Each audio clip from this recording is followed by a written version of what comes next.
Shepherd's pie! Shepherd's pie! Gonna bake you in hell tonight! Hi everyone, the Pie Man here for a new format called Simple Sundays. I will explain what the plan is for the channel for the next couple of months and what I'll bring to you in that period, but first things first, welcome to the Simple Sundays, and I look at handheld titles every couple of weeks to shine a light on lesser known titles that I enjoy. I've found most of these from trawling through libraries of old handhelds such as Neo Geo Pocket, and I've got a fair few to bring to you.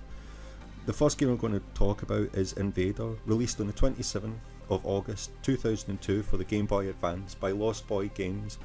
This company went on to become Guerrilla Games. Just a year later they changed their name. It's fair to say they went on to create some waves in the industry after their initially very modest titles on the Game Boy Advance.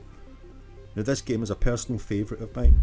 I discovered it last year on a trawl through that GBA title ROM library, basically looking for something interesting to suggest for streams and for other people to do it.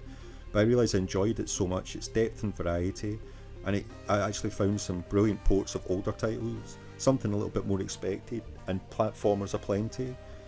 But I didn't expect to fall in love with a shmup, a genre I both enjoy but just cannot play.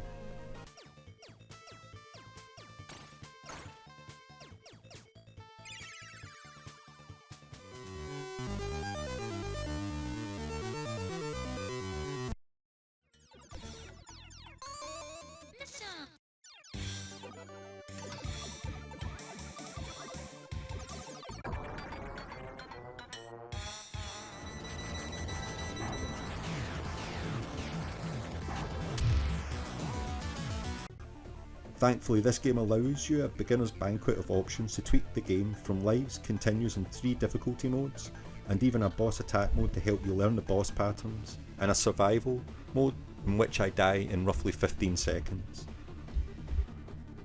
A key choice is your choice of ship, with the 999 Darien firing in 2 directions at once, which can be upgraded, and the XL1 Havoc, which fires just straight ahead. There are 3 power-ups in the game: the Dragon, Rabbit and the Scorpion, all of which can be upgraded in the weapon shop as you go through the game.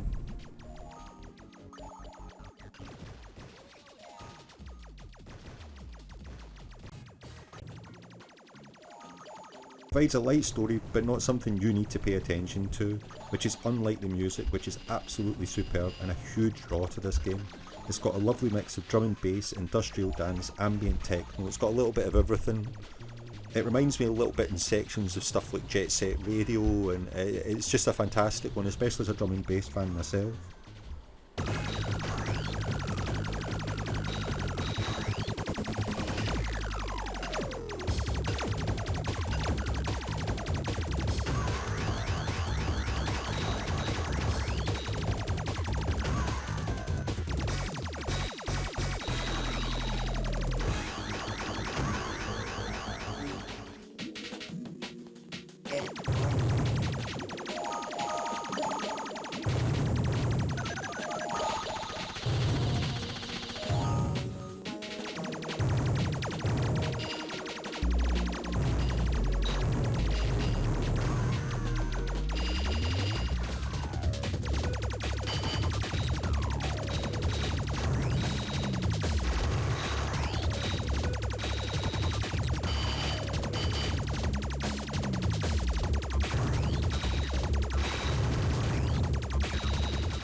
Get ready.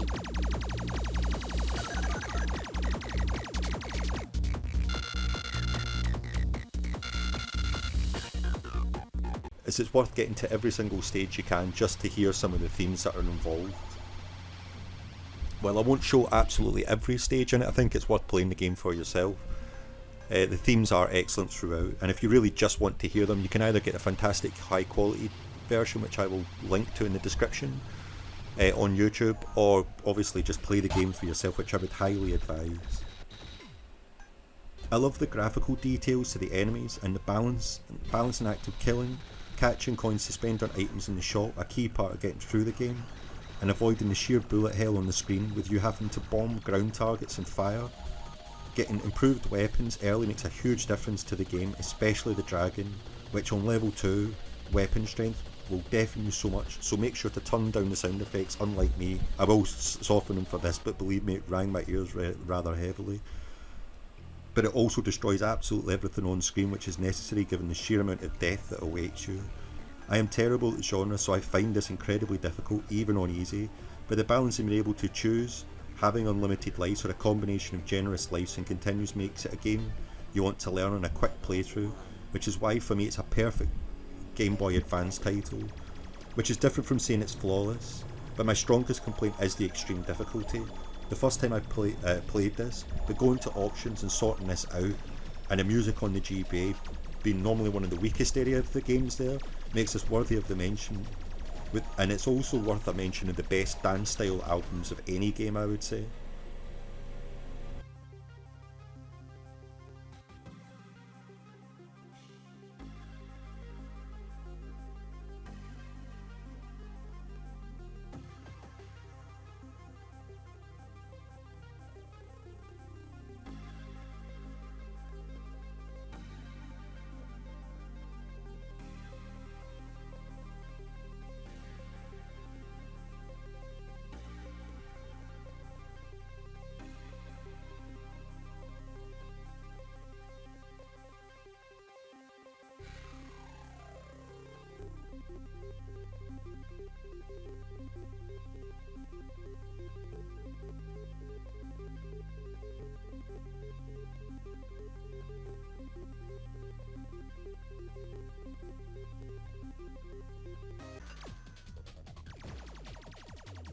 Now, as for things going forward from here, I plan to do more short free-form videos every couple of weeks focusing on a handheld title I've been playing and enjoying.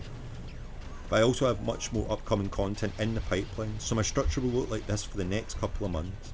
I plan long-form history documentary every 2 months.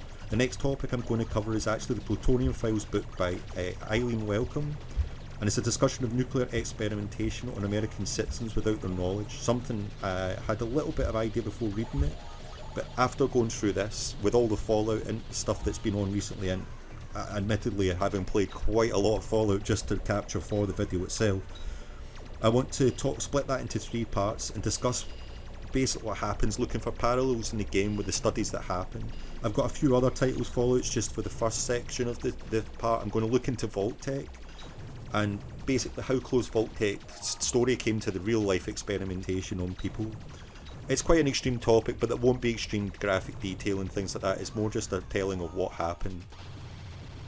PlayStation Match of the Day will be back. I plan one of these a month, so they can have good games to enjoy, and I'll expand the series to Japanese specials and other systems as well. I've got ideas for quite a few ones. I would also like to bring something along the lines of a multi-sport format back, like Grandstand. Something like that, a list of sports titles to show off. I'm a huge sports title fan. I'll take a picture of my collection for the next video just to give you some idea. And then we'll incorporate this third short form video, which will let me do one every couple of weeks to start with. And I hope to get one done each Sunday once I've got everything in place. I apologise for the slow pace, but I've been struggling for time to record the voice. My voice has been broken in parts and not been necessarily the best for recording with. And I'm still getting to grips with the new software. So thanks very much for listening to my ramble. Enjoy your weekend or what's left of it. Take it easy, and I hope to see you again here soon.